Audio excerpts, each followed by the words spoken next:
In the quiet neighborhood of Brimsdown, Enfield, in North London, the Hodgson family lived in a modest council house at 284 Green Street. It was the summer of 1977 when their lives took a terrifying turn. Peggy Hodgson, a single mother, raising 4 children, was doing her best to keep her family together after a difficult divorce. But in August of that year, something began happening in their home. Something no one could explain. It started one evening when Peggy's 2 daughters, 11-year-old Janet and 13-year-old Margaret, complained of hearing knocking sounds on the walls of their bedroom. At first, Peggy thought it was just a prank or maybe the old pipes in the house. But then furniture began moving on its own. A chest of drawers reportedly slid across the room by itself, even after Peggy tried to push it back. That was when she knew something strange was happening. Panicked and unsure of what to do, Peggy called her neighbors for help. When they arrived, they too heard the knocking noises. The sounds were loud, sudden, and seemed to come from inside the walls. With everyone unsettled and frightened, they contacted the police. When officers from the Metropolitan Police arrived at the scene, they began to investigate. During their time in the home, one officer reportedly saw a chair wobble and slide across the floor without anyone touching it. The officer later said she could not figure out what caused the movement. The police could not help much further, so the family was left to face the growing fear on their own. Word of the strange happenings spread quickly. Soon after, journalists from the Daily Mirror came to investigate. They too reportedly witnessed unexplained phenomena. Objects flying through the air, furniture moving, and more loud knocking. But the most disturbing events were still to come, and the strange occurrences inside 284 Green Street would soon capture the attention of the entire country. After reporters from the Daily Mirror witnessed the strange events inside the Hodgson home, they contacted the Society for Psychical Research. This group studied paranormal activity and sent Maurice Grosse, an investigator with a personal interest in the subject. Grosse had recently lost his own daughter and saw this case as a way to help a family in distress. When Maurice Grosse arrived at the house in September of 1977, he quickly began documenting everything he saw and heard. He was joined by another researcher, Guy Lyon Playfair, who would later write a book about the events. Over the next several months, both men spent many nights inside the house, observing and recording what they believed to be signs of a haunting. One of the most disturbing features of the case was the voice that began to speak through Janet, the younger daughter. This voice, described as deep and growling, claimed to be a man named Bill who had died in the house years earlier. The voice spoke for long periods and used language that Janet's family said she had never used before. During interviews, the voice would answer questions directed at it, often in aggressive or mocking tones. The investigators tried to find a natural explanation for the voice. They brought in doctors, speech experts, and ventriloquists to observe Janet. Some believed the voice was caused by vocal cord manipulation, but others found it strange that Janet could maintain the voice for long periods without damaging her throat. Tests were even done using microphones placed at different distances, but they did not prove how the voice was created. As the weeks went on, the strange activity only increased. Items would disappear and reappear in odd places, toys would fly through the air, and heavy furniture would be found moved when no one was in the room. Sometimes, cold breezes would pass through the house, even when the windows were shut tight. One night, Maurice Grosse reported seeing Janet levitate above her bed. This happened more than once, and photographs were taken that showed her in midair. Though the investigators were committed to understanding what was happening, not everyone believed it was real. Doubts would soon be raised, and accusations of fakery were just around the corner. But for now, inside 284 Green Street, the haunting showed no signs of stopping. As word of the strange events at 284 Green Street spread across England, the house in Enfield became a media sensation. Television crews, radio reporters, and newspaper journalists arrived to cover the story. Some were hoping to find proof of a real haunting, while others came looking for signs of a hoax. With all the attention, the pressure on the Hodgson family grew, especially on Janet, who was at the center of most of the unexplained activity. Skeptics quickly began pointing out inconsistencies in the case. Some journalists claimed they caught Janet bending spoons or flicking objects when she thought no one was watching. In one instance, she was caught on film trying to bend a metal bar. Janet later admitted that she and her sister had faked some activity, but insisted that it was only done during times when the real events had stopped. She said they were desperate to keep people interested because they were afraid of being left alone with the unexplained. The Society for Psychical Research was divided in its opinion. While Maurice Grosse and Guy Lyon Playfair believed that much of the activity was genuine, others in the group were more doubtful. Criticism also came from outside experts. Magician and skeptic James Randi publicly accused the family of faking the entire thing. He pointed out that some of the phenomena could be easily staged, especially with the presence of cameras and recorders. Despite the doubts, a number of visitors still reported witnessing unexplainable things inside the house. Police officers signed statements saying they saw furniture move without cause. A ventriloquist who examined Janet's voice claimed that while it could be faked, maintaining it for such long stretches of time would be extremely painful and unlikely for a child. The conflict between believers and skeptics became part of the larger story.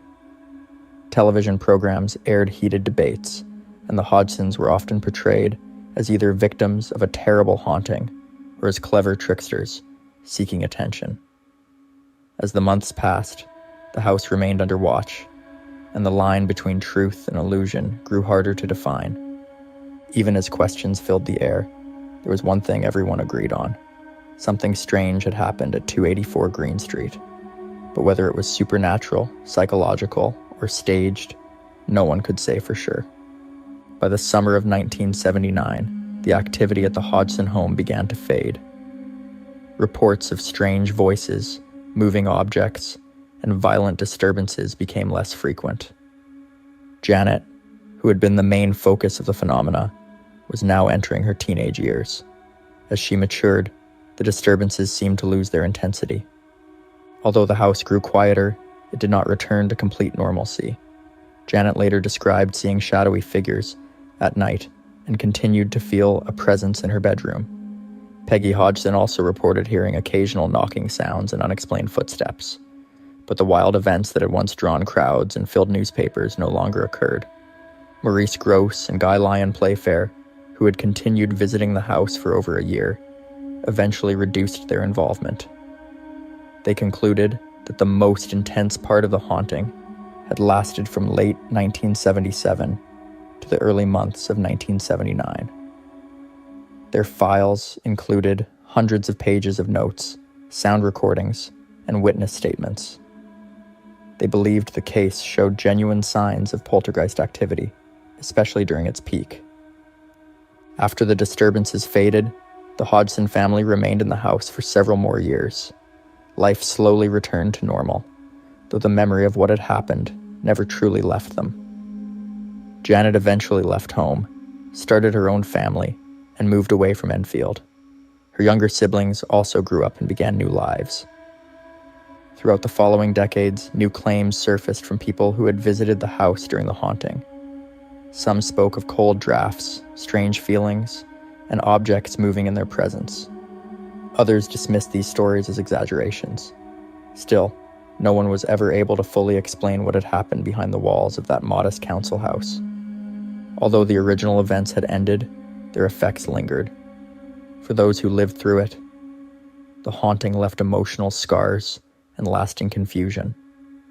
It remained unclear whether the case had been paranormal, psychological, or a mix of both. But the events at 284 Green Street continued to inspire debate, study, and fascination long after the activity had stopped. In the years following the strange events at 284 Green Street, the Enfield Poltergeist became one of the most well-documented and hotly debated cases in the history of paranormal research. The case was referenced in academic studies, documentaries, and books, and it became a lasting symbol of Britain's fascination with the supernatural during the late 20th century. Guy Lyon Playfair who had stayed close to the case longer than any other researcher, published a detailed account titled "This House is Haunted" in the year 1980. In his book, he defended the authenticity of the events, arguing that at least some of what took place could not be explained by trickery or natural causes. He noted the number of credible witnesses, the physical effects observed by outsiders, and the long duration of the activity as strong evidence for something unexplained. Despite this, critics remained vocal. Some skeptics claimed that the events were staged by the children for attention. One investigator, Anita Gregory, from the Society for Psychical Research, believed that the girls had faked much of the activity and accused the main investigators of being too willing to believe. Janet Hodgson later admitted to playing minor tricks on occasion, but insisted that the majority of the events were real and beyond her control. The house itself was eventually sold, and new families moved in over the years. None ever reported the same level of disturbance. While some tenants spoke of an eerie feeling or discomfort in certain rooms, there were no further reports of levitating furniture or disembodied voices. The building still stands today, appearing as an ordinary semi-detached home in a quiet North London neighborhood.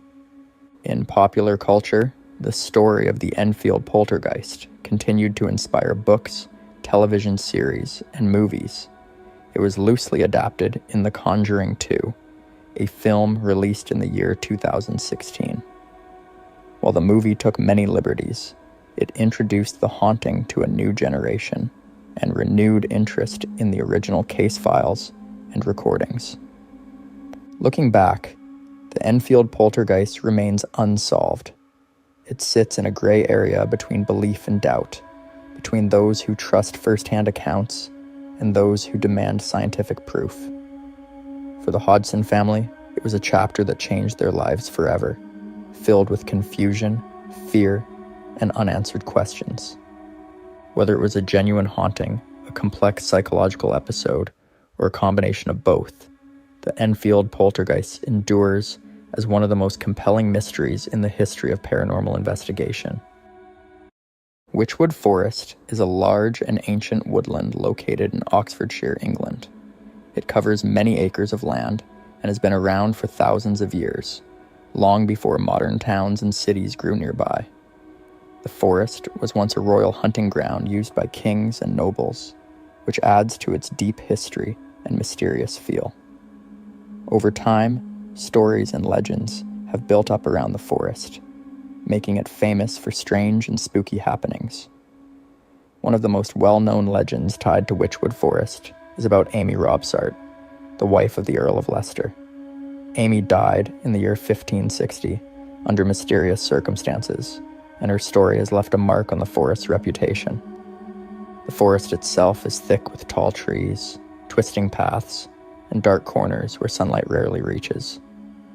Many visitors say that when they walk through Wychwood, they feel a strange chill in the air and a heavy silence that makes the woods seem alive with secrets. Some parts of the forest are quiet, except for the sound of leaves rustling and distant animal calls, but others seem to carry whispers or strange noises that cannot be explained. Because of these eerie feelings and the rich history of the land, Wychwood Forest has become a favorite spot for ghost hunters and people interested in the paranormal. They come hoping to experience the unknown and perhaps catch a glimpse of something beyond the natural world. Wychwood's ancient roots can be seen in the old burial mounds and ancient pathways hidden among the trees. These historical sites remind us that people have lived, worked, and passed through this forest for thousands of years. Some believe that the spirits of those long gone still linger, watching over the land. This idea adds to the forest's spooky atmosphere and makes it more than just a place of natural beauty. In the next part, we will explore the legend of Amy Robsart and how her ghost is said to appear in Wychwood Forest, bringing both warning and fear to those who encounter her. Amy Robsart's story is one of the most chilling parts of Wychwood Forest's history, and she was married to Robert Dudley, the Earl of Leicester, a powerful man in the court of Queen Elizabeth I. In the year 1560, Amy died after falling down a flight of stairs at her home in Cumnor Place. The exact cause of her death has never been fully explained, leading to many theories including accident, illness, or even foul play. Years after her death, stories began to spread that her ghost had appeared to her husband inside Wychwood Forest. According to local legend, Amy's spirit warned Dudley that he would soon meet his own death, which happened only a few days later. This haunting is said to be more than just a warning. Many who have visited Wychwood claim to feel an invisible presence near the old paths and clearings where Amy's ghost is believed to appear. Visitors often report a sudden drop in temperature, strange noises, or the feeling of being watched even when no one else is around. These eerie experiences have been shared for generations, building a strong belief that Amy Robsart's restless spirit still roams the forest. The warning linked to her ghost, that those who see her may suffer misfortune, adds a layer of fear to anyone exploring the woods after dark. Besides Amy's ghost, the forest is known for another terrifying sight, the phantom carriage. This ghostly coach is said to appear suddenly from the thick fog, pulled by invisible horses and driven by a headless coachman. Witnesses say the carriage glides silently along the forest trails, disappearing just as quickly as it comes, leaving behind only the chilling silence of the woods. This mysterious carriage has been seen for centuries and is part of the folklore that makes Wychwood Forest such a spooky place to visit.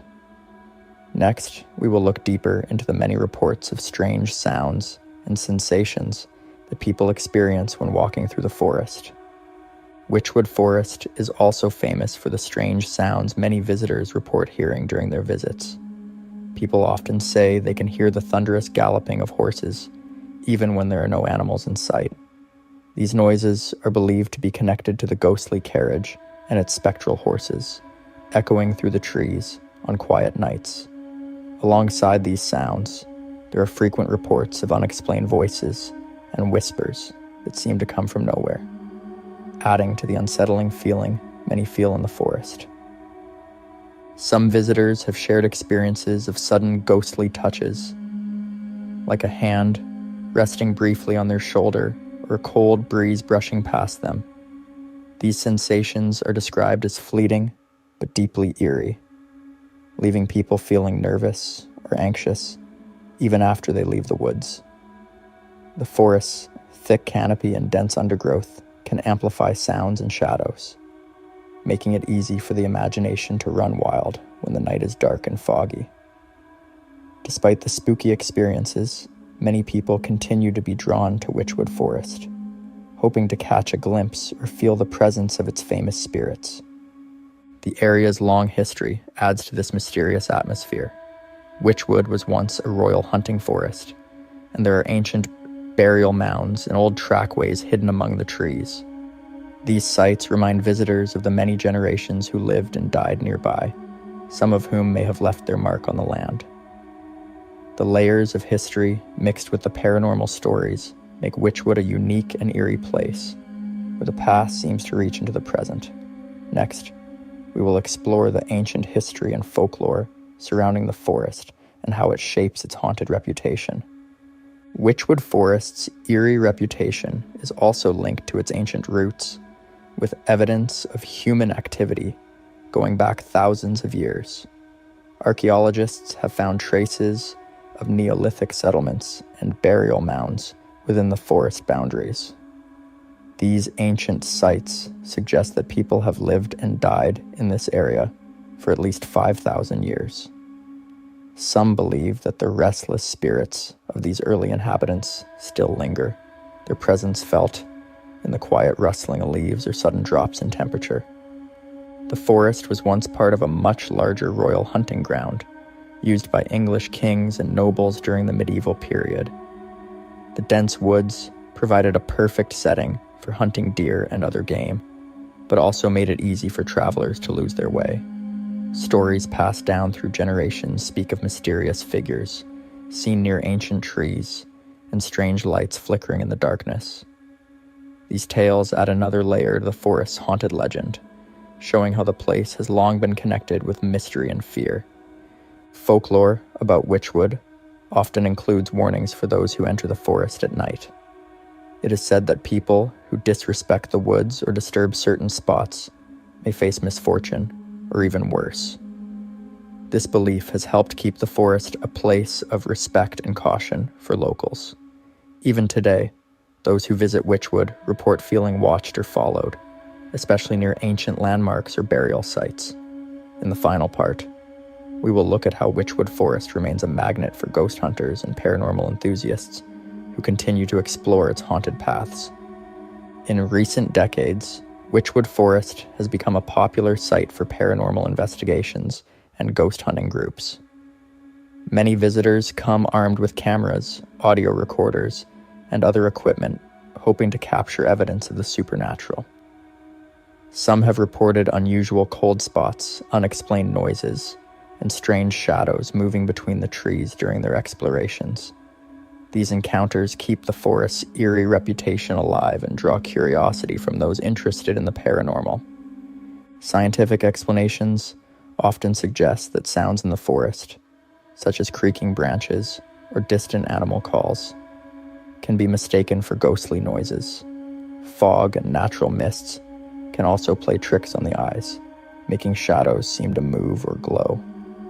However, believers argue that the number and consistency of the experiences reported over many years cannot be easily dismissed. The mix of skepticism and belief adds to the mystery and allure of Wychwood.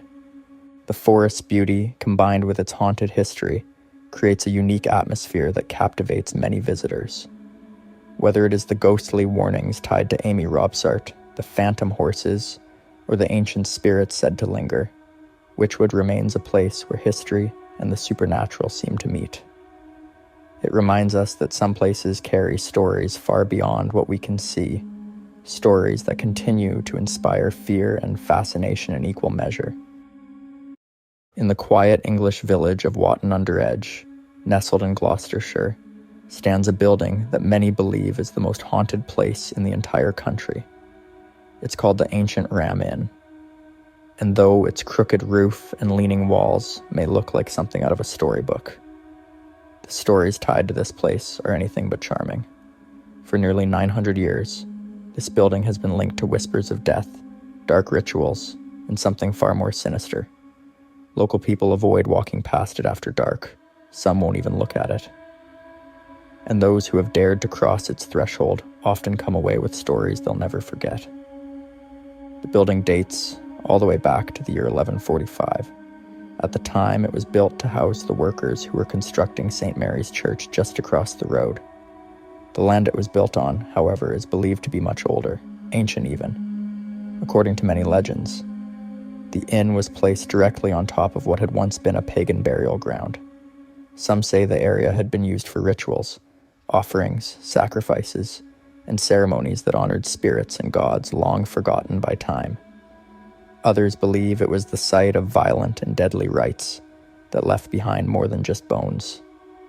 These stories say the ground itself became soaked with energy, dark, angry, and restless. There's something else about the inn's location that draws attention from paranormal researchers. It is said to lie at the crossing point of two ley lines, those mysterious paths of spiritual energy that some believe crisscross the earth. One of these lines reportedly connects directly to Stonehenge, a place long thought to hold spiritual and mystical significance. And where these lines cross, some say, the veil between our world and the next becomes dangerously thin. Add to that the fact that natural water sources run beneath the building, something many paranormal experts claim can act as a conductor for supernatural energy. And you start to see why the Ancient Ram Inn is unlike any other place. When the workers left and the church was completed, the building was used as a priest's house. It eventually became an inn where travelers could stop for a drink or a place to sleep. But even then, strange things were whispered about the old house. By the time it stopped serving as a public inn in the year 1968, its reputation had already begun to take shape. That same year, a man named John Humphreys bought the property to keep it from being torn down. He didn't know it yet, but he had just stepped into a nightmare. Soon after moving in, John started noticing things he couldn't explain. Shadows moving when no one was there. Voices whispering from empty rooms. A sense that he was never alone. And it wasn't just him. His daughter Caroline and several guests who stayed at the inn reported the same feelings. But it was something John found beneath the floor that would change everything. During a renovation, he discovered bones under the staircase. Not just bones, children's bones. Some of them were buried alongside small daggers. The discovery made headlines and sparked theories that the inn had been used for ritual sacrifices, possibly dating back to ancient times. Even without that discovery, the building itself seems to tell its own haunted story. The wooden beams creak loudly, as if echoing footsteps that aren't there. The stone walls seem to breathe in the cold. The narrow staircase climbs steeply and seems to pull at you, as if something unseen is guiding your steps. Visitors describe feeling a pressure the moment they walk inside, like the air grows heavy and thick. Some call it dread, others call it evil. By the time John Humphreys began opening the building for ghost hunters and curious travelers, the stories of hauntings had spread across the country. Many who came left convinced that something truly dark lives within those walls. Some refused to come back, others couldn't get out fast enough. But this was only the beginning, because while the land beneath the ancient Ram Inn may hold a violent and cursed history, what waits upstairs, particularly in the bishop's room, is something far more terrifying. At the top of a narrow staircase, hidden behind a crooked wooden door, is the room that many believe holds the darkest energy in the entire ancient Ram Inn. Known as the Bishop's Room, this small, dimly lit space has earned a reputation for being one of the most haunted rooms in all of England. Paranormal investigators, spiritual mediums, and brave visitors alike have described overwhelming fear, unexplained sightings, and physical contact with something they cannot see the moment they step inside. Some refuse to enter it at all. The Bishop's Room gets its name from the period when it was used as a guest room for clergy members visiting the area. Despite its religious connection, the stories tied to this room are anything but holy. Some visitors report being pushed, scratched, or even held down by unseen hands while lying on the bed. Others have claimed to hear chanting in Latin, language none of them spoke, coming from within the walls. More than one person has fled the room in the middle of the night, convinced that something inside wanted to harm them. Over the years, dozens of ghost sightings have been documented in this one room alone. One of the most commonly reported is the ghost of a tall man dressed in period clothing, believed to be from the 17th century. Witnesses say he appears in the corner of the room, near the chimney, before vanishing without a sound. There are also reports of a young woman who appears near the window. She has been seen looking out into the yard as if searching for someone. Moments later, she disappears completely. Some accounts mention a heavy wooden chair that moves on its own even when no one is near it. Guests have described waking up to find the chair turned toward them, as if something had been sitting there watching them sleep.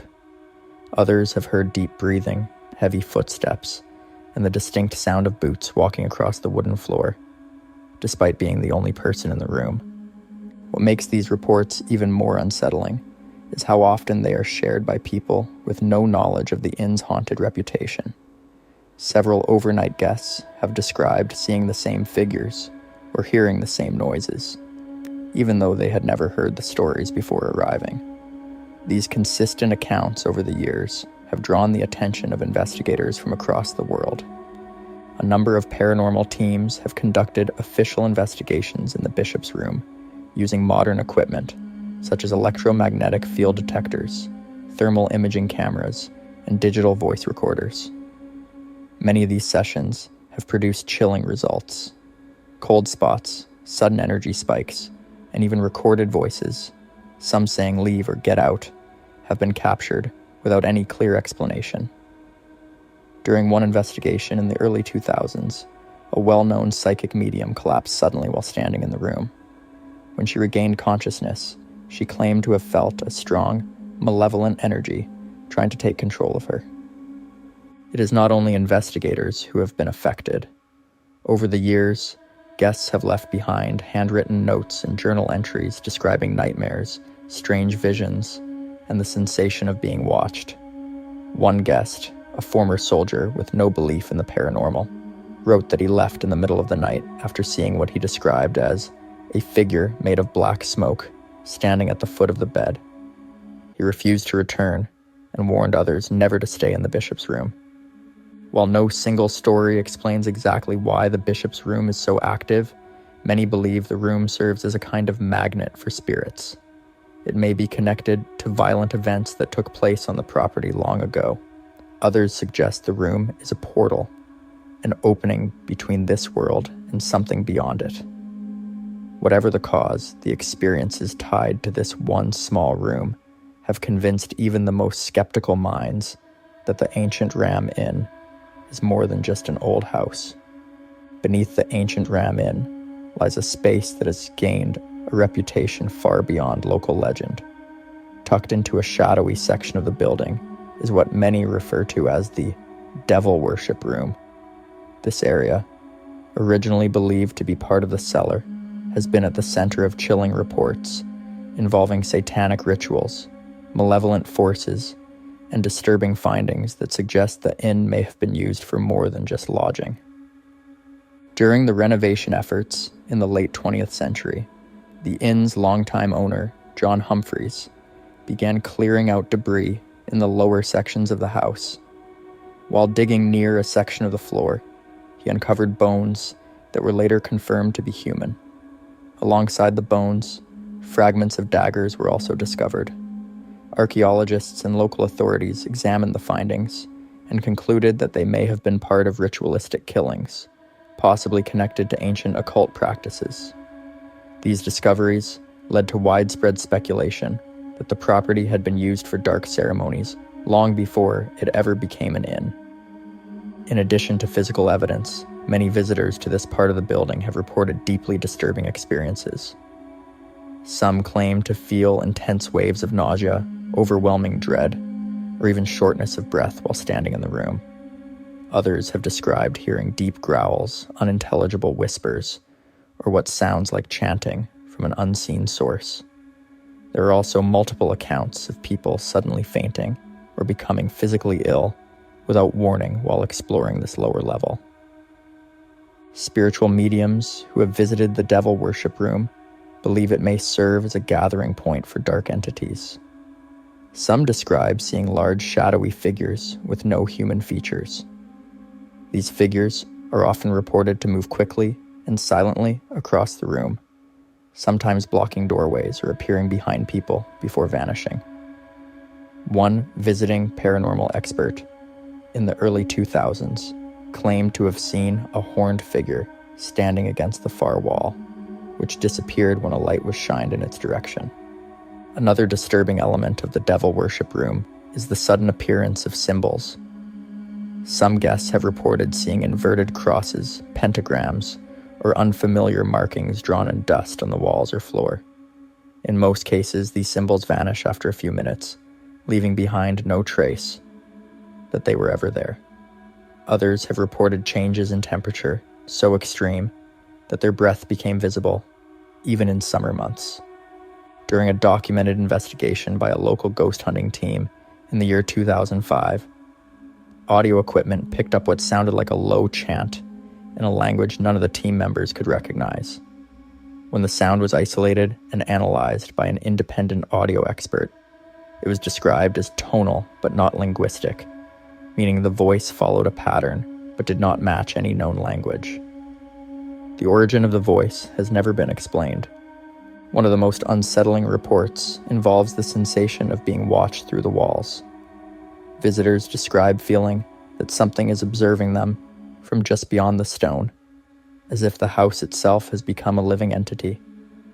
A handful of people have refused to return after visiting the devil worship room, stating that they experienced nightmares for weeks afterward, often involving faceless beings or dark corridors with no end. There's also the frequent appearance of orbs and mist captured in photographs taken in the room.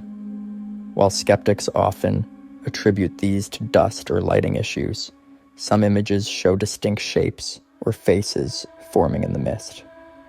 These photographs have become part of the inn's growing collection of paranormal evidence.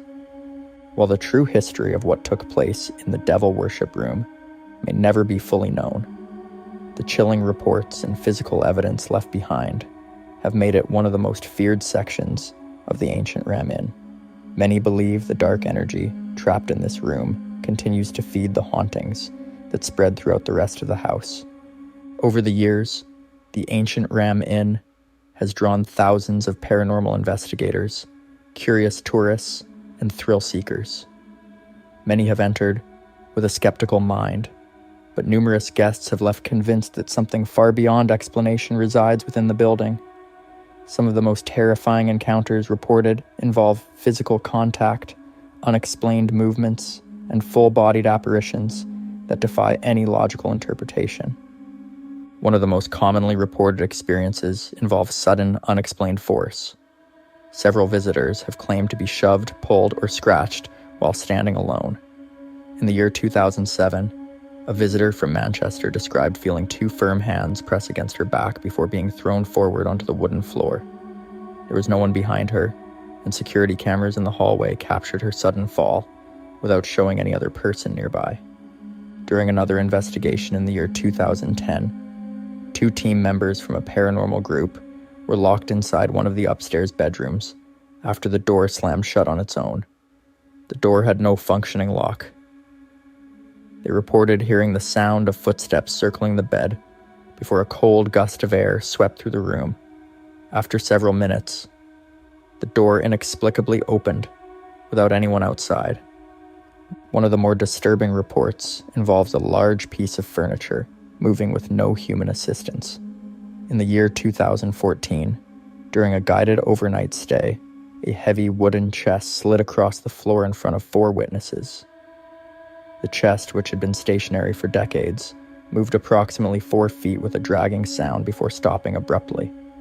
Witnesses later noted that the floor was uneven and warped, making the motion even more difficult to explain. In addition to objects moving, some guests have encountered sounds with no apparent source. One visitor, in the year 2018, described hearing a child laughing in the hallway at around 2 in the morning. She was the only guest staying overnight, and the inn was locked from the inside. A thorough search of the property revealed no children or any devices that could have produced the sound. A separate incident, recorded by a journalist in the year 2020, involved a mirror that reportedly shattered while hanging untouched on the wall. The journalist was interviewing a paranormal expert in the dining area when the mirror suddenly cracked from corner to corner with a sharp snap. No object had struck it, and there was no recorded vibration or disturbance in the area at the time. Another chilling account came from a man who stayed alone overnight in the year 2019. He reported waking in the early morning hours, unable to move, as if pinned down by an invisible weight. He described a shadowy figure standing at the foot of the bed, unmoving and silent. The presence remained for several minutes before disappearing. The man later said he had never experienced sleep paralysis before or since. In recent years, motion detectors and thermal cameras have been used during investigations. In the year 2023, a team captured footage of a heat signature walking across the attic floor, despite the space being empty. The signature disappeared halfway across the screen without showing any exit or dissipation. Technicians reviewed the footage and confirmed there was no thermal malfunction. Visitors also report sudden emotional changes while inside. People who enter certain rooms have described becoming overwhelmed by sadness, anger, or anxiety without any clear cause. In the year 2015, a woman who had never suffered from anxiety had to be helped outside after feeling a crushing sense of despair in the hallway outside the bishop's quarters. Even animals react to the inn. Several visitors have brought dogs with them during tours or investigations. Many of these dogs refuse to enter specific rooms, bark at seemingly empty corners, or whine when passing certain thresholds. Animal behaviorists have examined these responses and confirm that they are consistent with extreme fear or agitation. The growing number of first-hand accounts, many of them documented in logs or on video, have helped to cement the ancient Ram Inn's reputation as one of the most intensely haunted locations in England. Every year, more people enter the building, hoping for a glimpse into the unexplained, yet many leave unwilling to ever return. The ancient Ram Inn has long stood as a place shrouded in fear and fascination. Even with all the investigations, witness accounts, and media coverage, the building continues to resist any final explanation. To this day, there has been no confirmed scientific reason for the sheer volume and intensity of experiences reported within its walls. Paranormal experts, skeptics, and historians all agree on one thing. There is no other location in the United Kingdom quite like it. What makes the inn so unique is not only its extreme age, but the concentrated number of unexplained reports in such a small space. Many other reportedly haunted sites across the country have legends or a handful of ghost sightings, but the ancient Ram Inn has generated hundreds of separate claims, each one with its own specific details, timing, and witnesses. Despite thorough analysis by engineers, electricians, and scientists, no one has identified a consistent physical cause for the phenomena. The building's isolation adds to the atmosphere. The inn sits away from modern developments and city distractions. With limited light, cold stone walls, and an absence of outside noise, the environment is ideal for creating heightened senses and a deep feeling of unease. Some have speculated that this contributes to the volume of paranormal claims, but it still does not account for the physical movements, object displacements, or thermal recordings that have been independently verified. In the year 2022, a team from a scientific research institute specializing in anomalous phenomena conducted a week-long study of the inn.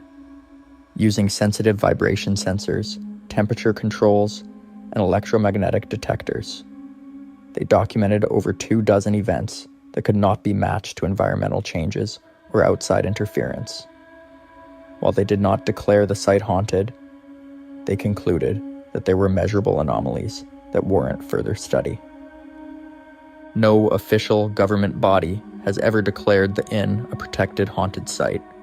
However, it is listed as a building of historic interest and is under private ownership. Tours, overnight investigations, and media projects are allowed by appointment. Many visitors continue to travel from around the world for a chance to experience the inn firsthand. Others avoid it entirely, citing the overwhelming fear they felt simply approaching the property. There have also been artistic and cultural impacts. The inn has been featured in literature, documentaries, and international ghost programs. It has inspired films and stories, becoming a symbol of real-world hauntings that extend far beyond fiction. Its presence has helped shape the modern image of haunted England, joining the ranks of castles and battlefields as a source of continued mystery. As interest in the paranormal grows, so too does the ancient Ram Inn's reputation. Each year brings new visitors and new stories. Though its owner has preserved it as a site for exploration rather than restoration, the building remains structurally sound and retains all of its historical features. It stands as a rare place where centuries of history, fear, and unanswered questions live side by side. If you've ever considered owning or exploring a historic or possibly haunted property, whether in England or anywhere else in the world, working with the right real estate professional can make all the difference. I always recommend connecting with a carefully selected realtor who not only has excellent reviews, but who also matches your personality, understands your interests, and will stay accountable throughout your journey. And remember, this kind of service comes at no extra cost to you. Whether you're looking for a home, a rental, land, or even an abandoned or haunted place, you can be matched with a trusted expert anywhere in the world. Just be sure to choose someone who respects your goals and helps turn your curiosity into reality without judgment. Thank you for joining me on this deep dive into the chilling history and ongoing mystery of the ancient Ram Inn. Until next time, stay curious and stay brave. The Theatre Royal Drury Lane stands as one of London's most famous and haunted landmarks. With a history spanning over 350 years, the theatre has seen countless performances, witnessed many tragedies, and survived multiple disasters. Built in 1663 by Thomas Killigrew, the theatre was a product of the Restoration era, a time when King Charles II had reopened the theatres that had been closed during the Puritan interregnum. The original building was destroyed by fire in 1672, but the theatre was rebuilt in the same spot just 2 years later. This new theatre lasted for over a century, until it too was struck by fire in 1809. The flames destroyed much of the building, but not the theatre's reputation.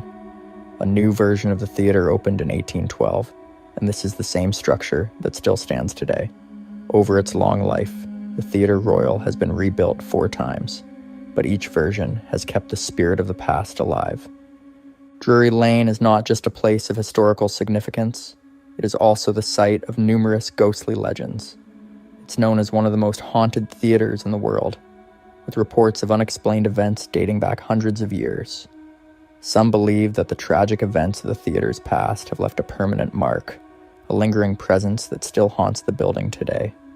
Fires, bombings during World War II, and decades of performance have contributed to the eerie atmosphere that visitors and staff have experienced. Despite the theatre's long history of destruction, it has always been rebuilt. The latest restoration, led by Andrew Lloyd Webber, took place in 2013 and returned the theatre to its original glory. But throughout all these renovations and changes, one thing has remained constant: the haunting presence of spirits that refuse to leave. And it's not just any ghost that haunts Drury Lane. There are several, each with their own chilling story. The most famous of these spirits is the Man in Grey, a mysterious figure who is said to walk the upper circle wearing an 18th century cloak and tricorn hat. But the hauntings don't stop with the Man in Grey. The spirits of past performers, such as the beloved comedian and pantomime star Joseph Grimaldi, are said to still walk the theatre's corridors, adding to the building's eerie reputation. These spirits are not always malevolent, but the theatre's long and storied past certainly makes it a place where the line between the living and the dead is often blurred. The Theatre Royal Drury Lane has a long history of both entertainment and tragedy.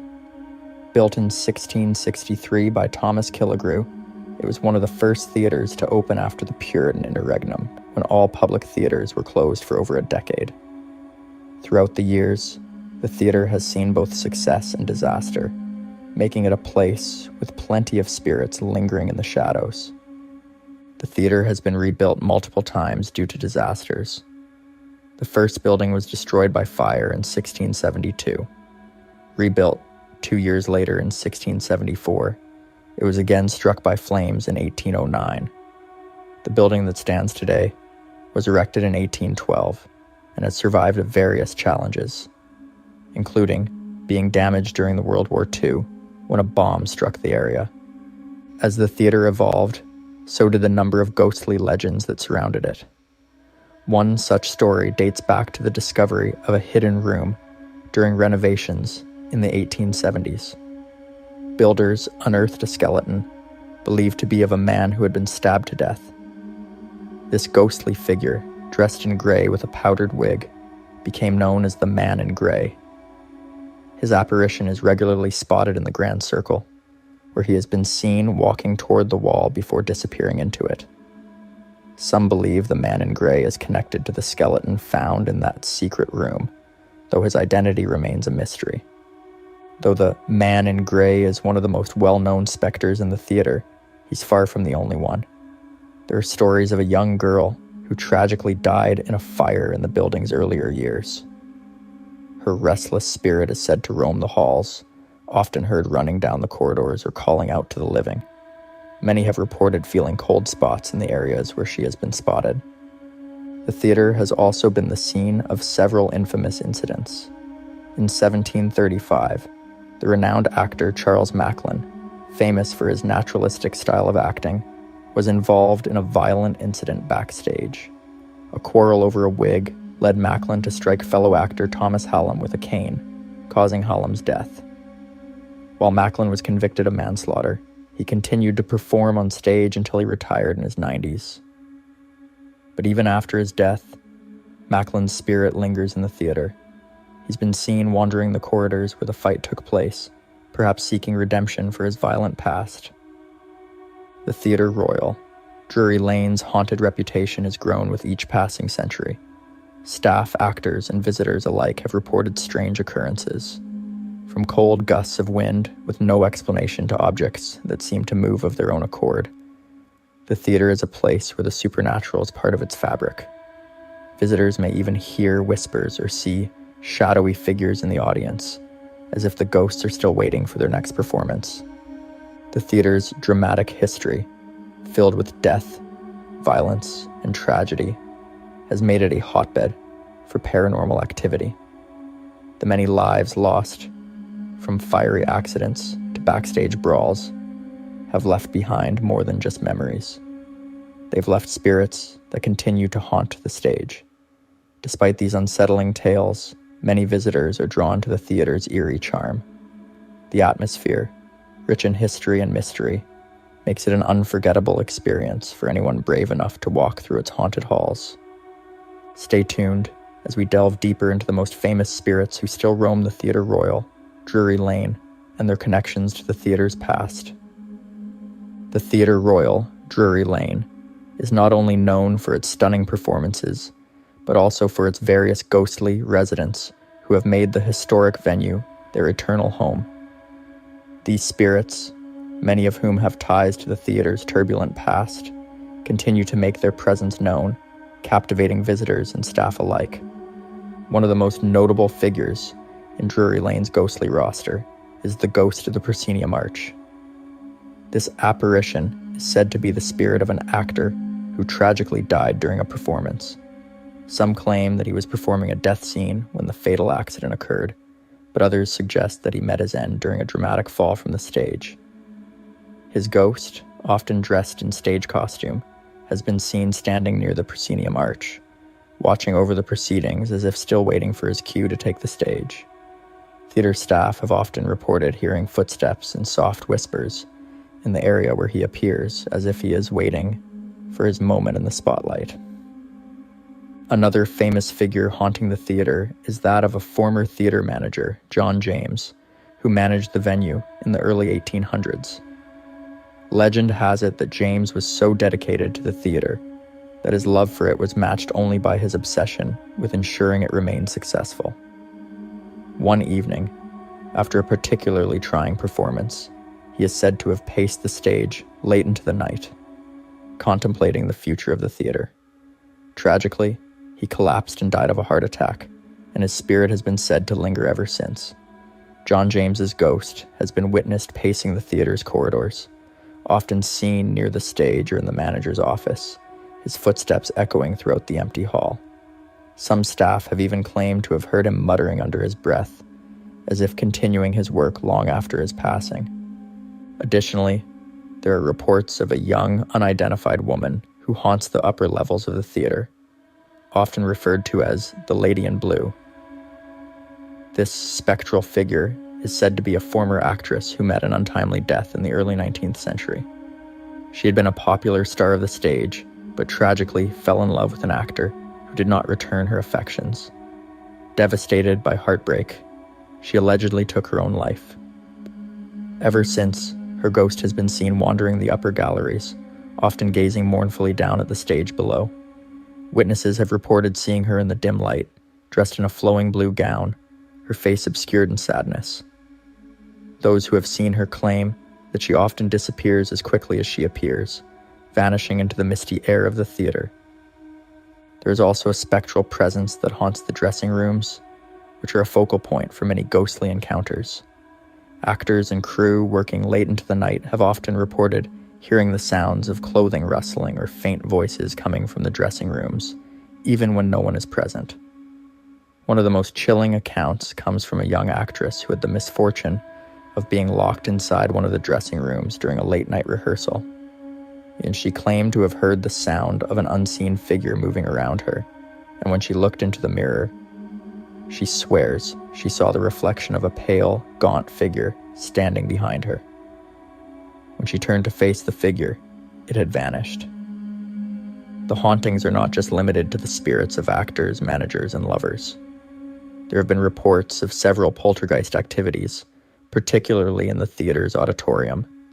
Objects, from chairs to props, have been known to move on their own, as though manipulated by invisible hands. One particularly unsettling incident involved a set of heavy curtains that suddenly flew open during a performance, startling the audience. The curtains were later found to be perfectly intact, despite the fact that no one had touched them. The theater's long history of drama and disaster, combined with its rich cultural significance, makes it a prime location for spirits to linger. The spectral figures that inhabit Theatre Royal Drury Lane appear to be drawn not only to its fame, but also to the lives and deaths intertwined with the venue.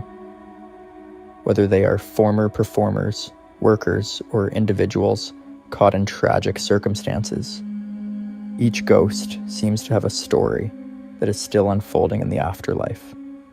As long as the theater remains a place for the living to perform, it seems that the dead will continue to make their presence known, ensuring that the Theatre Royal Drury Lane will always be as much a home for ghosts as it is for the living.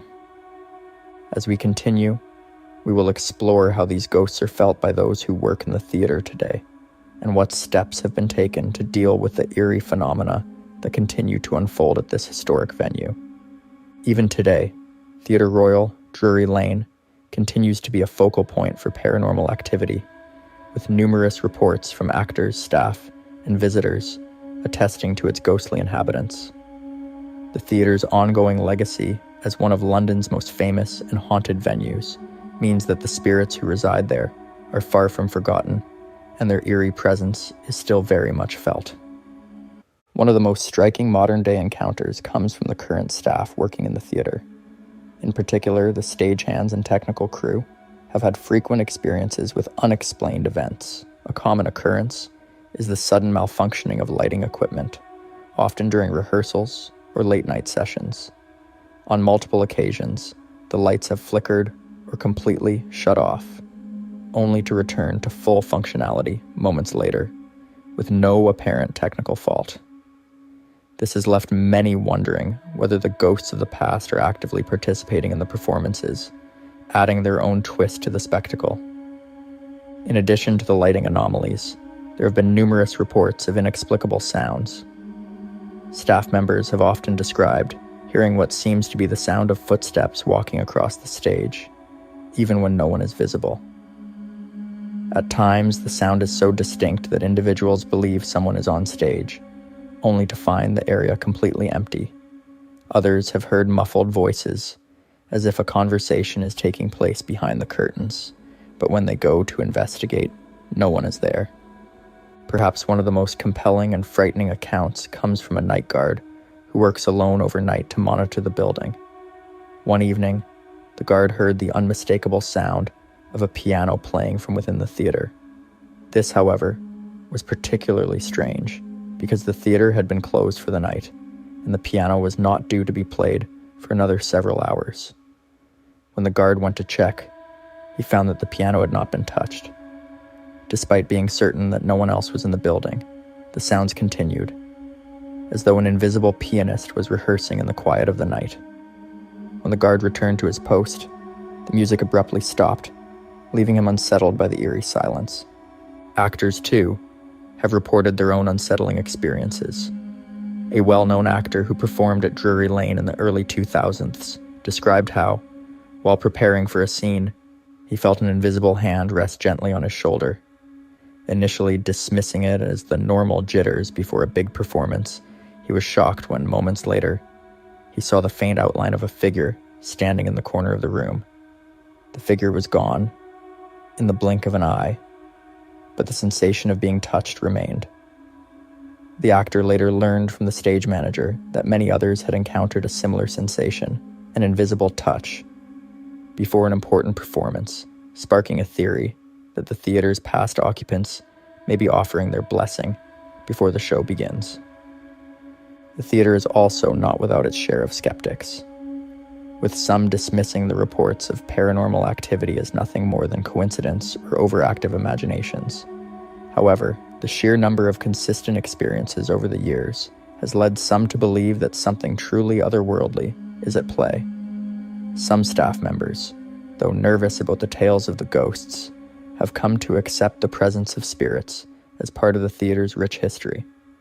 In fact, several longtime workers have reported that once you become familiar with the theater's ghosts, you learn to coexist with them, an eerie acceptance of the supernatural. For many, the idea of ghostly apparitions becoming part of the theater's environment is not surprising.